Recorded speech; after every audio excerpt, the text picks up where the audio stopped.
신약성경 159페이지입니다. 요한복음 8장 31절에서 42절까지.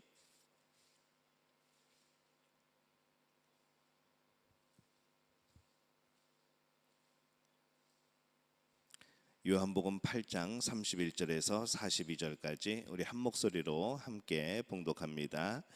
그러므로 예수께서 자기를 믿은 유대인들에게 이르시되 너희가 내 말에 거하면 참으로 내 제자가 되고 진리를 알지니 진리가 너희를 자유롭게 하리라. 그들이 대답하되 우리가 아브라함의 자손이라 남의 종이 된 적이 없거늘 어찌하여 우리가 자유롭게 되리라 하느냐. 예수께서 대답하시되 진실로 진실로 너희에게 이르노니 죄를 범하는 자마다 죄의 종이라. 종은 영원히 집에 거하지 못하되 아들은 영원히 거하나니 그러므로 아들이 너희를 자유롭게 하면 너희가 참으로 자유로우리라. 나도 너희가 아브라함의 자손인 줄 아노라. 그러나 내 말이 너희 안에 있을 곳이 없으므로 나를 죽이려 하는도다. 나는 내 아버지에게서 본 것을 말하고 너희는 너희 아비에게서 들은 것을 행하느니라. 대답하여 이르되 우리 아버지는 아브라함이라 하니 예수께서 이르시되 너희가 아브라함의 자손이면 아브라함이 행한 일들을 할 것이거늘 지금 하나님께 들은 진리를 너희에게 말한 사람인 나를 죽이려 하는도다. 아브라함은 이렇게 하지 아니하였느니라. 너희는 너희 아비가 행한 일들을 하는도다. 대답하되 우리가 음란한 데서 나지 아니하였고 아버지는 한 분뿐이시니 곧 하나님이시로다. 예수께서 이르시되 하나님이 너희 아버지였으면 너희가 나를 사랑하였으리니 이는 내가 하나님께로부터 나와서 왔음이라. 나는 스스로 온 것이 아니요 아버지께서 나를 보내신 것이니라. 아멘. 할렐루야. 하나님의 은혜가 오늘 7월에 우리 첫날을 하나님 앞에 드리는 우리 믿음의 가족들에게 함께 하시기를 예수님의 이름으로 축원합니다. 이 7월부터는 자녀와 함께하는 새벽 기도회, 자녀가 하는 새벽 기도회가 아니라 자녀와 함께 하는 새벽 기도회 6시로 옮깁니다. 그리고 아이들이 좀 1시간 더 잘 수 있도록 6시로 옮겼고 그리고 그 전날 금요 기도회는 이제 매번 쉬는 것으로 그렇게 하도록 하겠습니다. 금요일 쉬어서 좋긴 하지만은 그렇다고 너무 늦게 주무시지 마시고 늘 금요일 쉬는 날은 자녀와 함께하는 새벽 기도회가 있다는 것 잊지 마시고 또 많은 또 참여하시고 우리 부모님들이 먼저 새벽 기도회 자녀들 앞에서 보여주고 또 한 달의 첫날을 주 앞에 드리면서 나의 인생의 주관자 되시는 하나님을 아이들에게 알릴 수 있는 그런 복된 기도회가 되시기를 바랍니다. 오늘 진리가 너희를 자유케 하리라 라는 제목으로 말씀을 드립니다. 자유라는 것 참 좋은 거죠.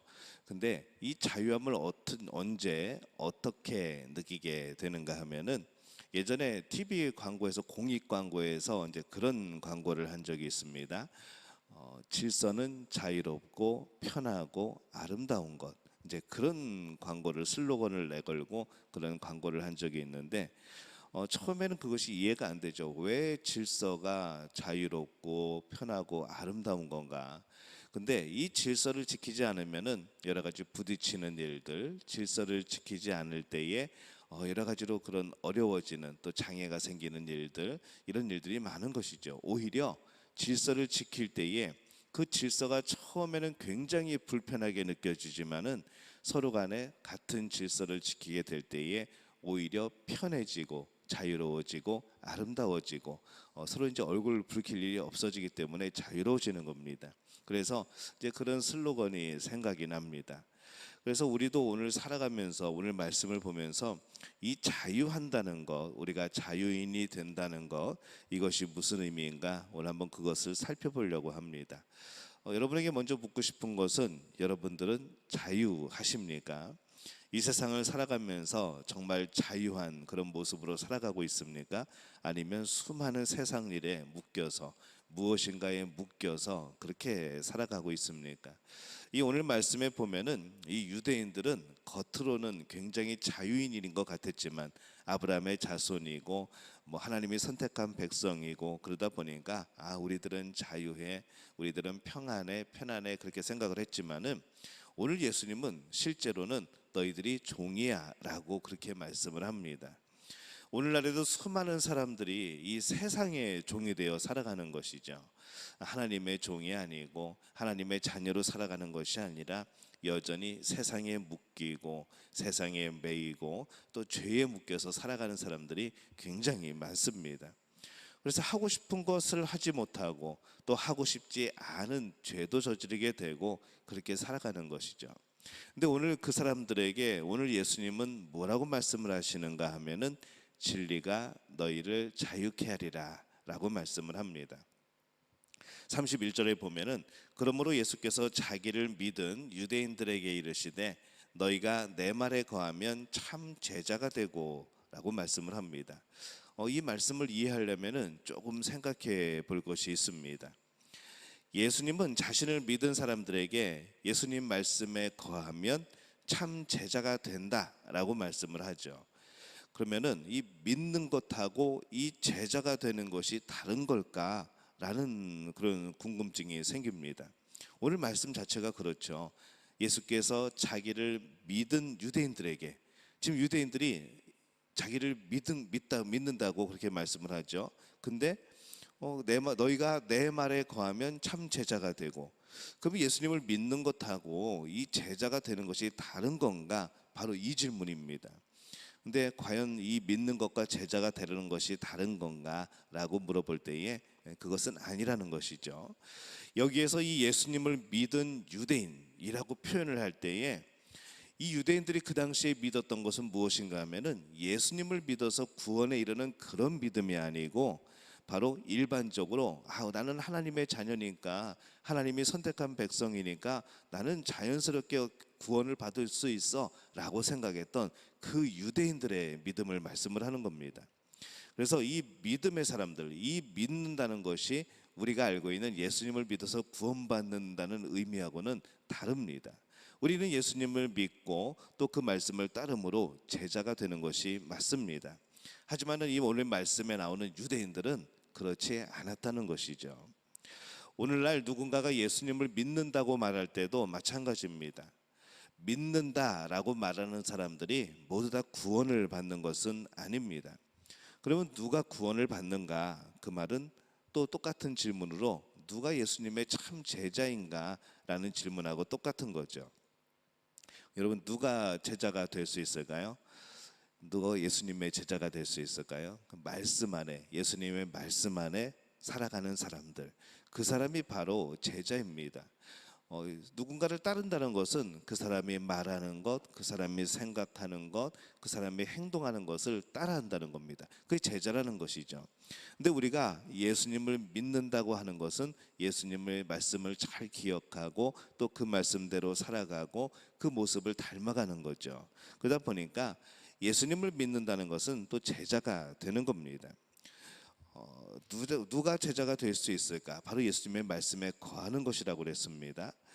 말씀을 읽고 묵상하고 말씀이 진리인 것을 받아들이고 말씀을 따라 인생을 살아가는 사람들, 그 사람이 제자인 것이죠. 또 예수님의 말씀을 듣고도 여전히 자기 좋은 대로 행하는 사람을 우리는 제자라고 부르지는 않습니다. 제자는 스승을 따르죠. 제자는 내 권위를 내려놓는 겁니다. 권위가 나한테 있는 게 아니라 내 스승한테 있는 것이죠.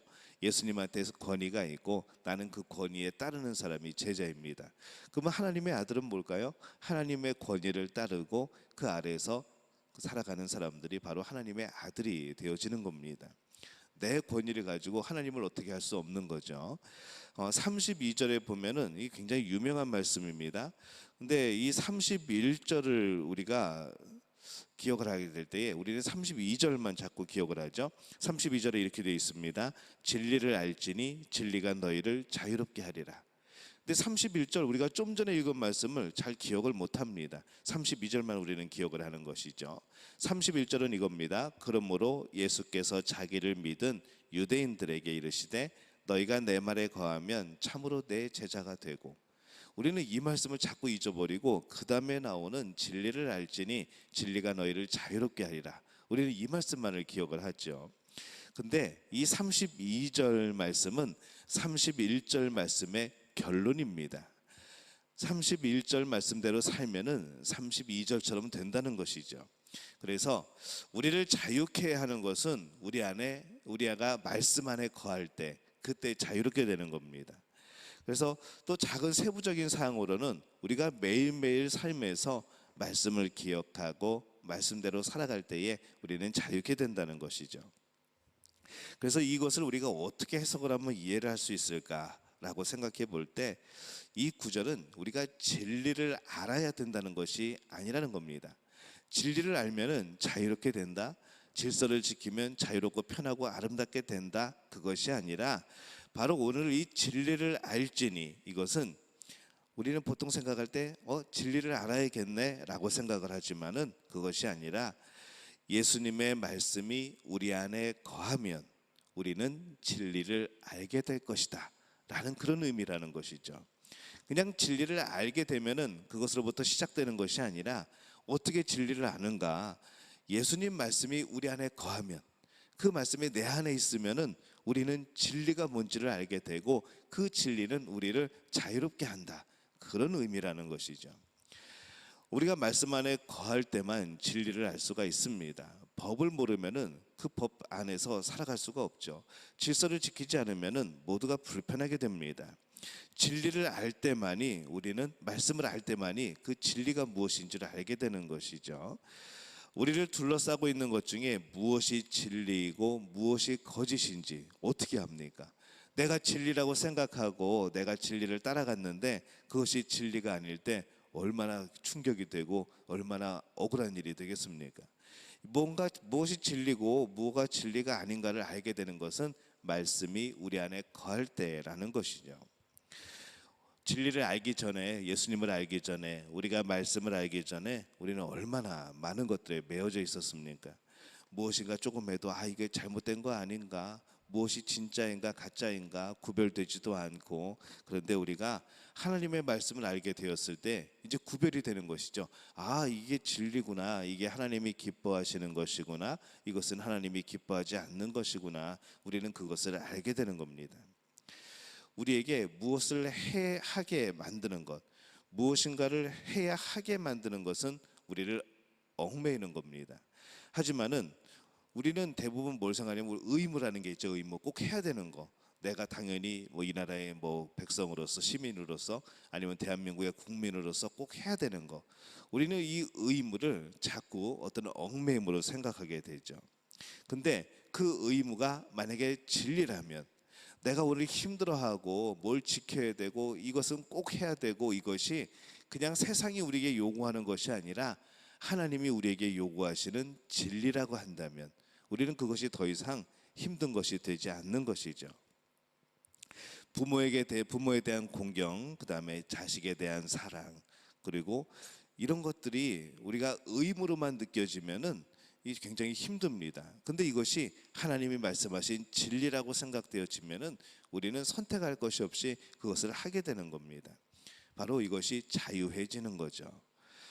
부모에 대한 공경이 진리로 해석되지 않으면 조상 숭배가 되어집니다. 옛날에 돌아가신 분들을 막 섬기면서 절하고 그렇게 되죠. 자녀를 사랑하는 것이 진리가 해석되지 않으면은 과잉보호를 하게 됩니다. 오히려 자녀들을 파괴하는 것이죠. 자녀들이 새벽에 아침에 일찍 일어나는 거 한 달에 한 번 일어나는데 왜 하필 새벽에 자녀들을 일어나라고 해가지고 이 새벽 기도회를 나오라고 하는지, 자녀를 사랑하는 마음에서 야 괜찮아, 너 나가지 않아도 괜찮아, 그냥 푹 자, 이거는 자녀를 사랑하는 게 아니라는 것이죠. 진리로 해석되지 않으면은 이것은 내 권위로 해석되는 겁니다. 그러면은 당연히 자녀들 깨우지 않습니다. 그냥 자라고 놔두는 것이죠. 근데 그 자녀가 과연 영적으로 하나님 앞에 온전히 살아갈 것인가, 이것을 생각한다면 하나님 앞에 예배 드리는 것이, 하나님 앞에 온전히 기도함으로 서 있는 것이 진리라고 생각한다면 우리의 기준은 달라진다는 것이죠. 자녀를 사랑한다는 것이 정말 무엇이 자녀를 사랑하는 것인가? 오늘 우리는 진리를 해석함으로 그것을 찾아내야 되는 겁니다. 돈에 대한 욕심이 내 삶을 파괴하고 있죠. 아무리 선하게 사용되어도 그것이 언제 우리에게 한순간에 우상이 되어버릴 수 있고 내 자신을 파괴하는 것이 되어질 수가 있습니다. 그런데 진리로 해석하면 어떻게 될까요? 우리에게 주신 물질들은 하나님 나라의 사업에 더 큰 일을 하게 되는 겁니다. 선교 사업을 하게 되고 교회가 든든해지고 또 하나님의 백성들이 또 이 땅을 살아가면서 정말 유용하게 하나님의 영광을 위해서 사용할 수 있고, 내가 하나님 앞에서 이것을 통하여서 하나님께 영광 돌리면서 많이들에게 유익을 끼칠 수 있고, 이게 어떻게 해석되는가에 따라서 우리의 그런 모든 것들이 달라진다는 것이죠. 우리는 부모 안에 있는 자녀들처럼 자유한 겁니다. 하나님 안에 거한다는 것은 그거죠. 그래서 진리가 너희를 자유케 하리라 라는 말씀을 볼 때에 우리가 어디에 있어야 자유한가, 우리가 어떤 삶의 자리에 있어야 자유한가 라고 생각할 때에 우리는 예수님 안에 있을 때, 우리는 하나님 안에 있을 때 정말 자유한 것이고, 이제 종이 아니라 하나님의 자녀로 살아갈 수가 있게 되는 겁니다. 그래서 우리가 진리 안에서 여러분들이 자유를 누리시기를 바랍니다. 말씀 안에 거할 때 진리를 알게 되고, 그러면 자유인이 되는 것이죠. 여러분, 정말로 자유인이 되고 싶다면 말씀 안에 살아가시기를 바랍니다. 말씀의 권위를 가장 높은 곳에 올려놓고 나는 그 말씀 밑에서 살아가는 것이죠. 뭔가 부딪힐 때에, 내 마음과 말씀이 부딪힐 때에는 말씀이 옳은 겁니다. 그래서 말씀에 늘 귀를 기울이는 것이죠. 말씀이 하라고 하는 것 하면 됩니다. 말씀이 하지 말라는 것 안 하면 됩니다. 그렇게 살아가는 것이죠. 오늘 여러분들은 자유하십니까? 정말 말씀 안에서 자유롭게 살고 계십니까? 아니면 무엇인가에 얽매여서 굉장히 불편한 그런 삶을 살아가고 계십니까? 오늘 우리에게 주신 말씀, 진리가 너희를 자유케 하리라. 너희가 진리를 알지니 그 진리가 너희를 자유케 하리라. 예수님 말씀이 너 안에 거하면은 너희가 진리를 알지니 진리가 너희를 자유케 하리라. 이 말씀을 기억하고 정말 이 말씀 안에서 자유롭게 살아가는 우리 믿음의 가족들, 우리 친구들이 되어지시기를 예수님의 이름으로 축원합니다.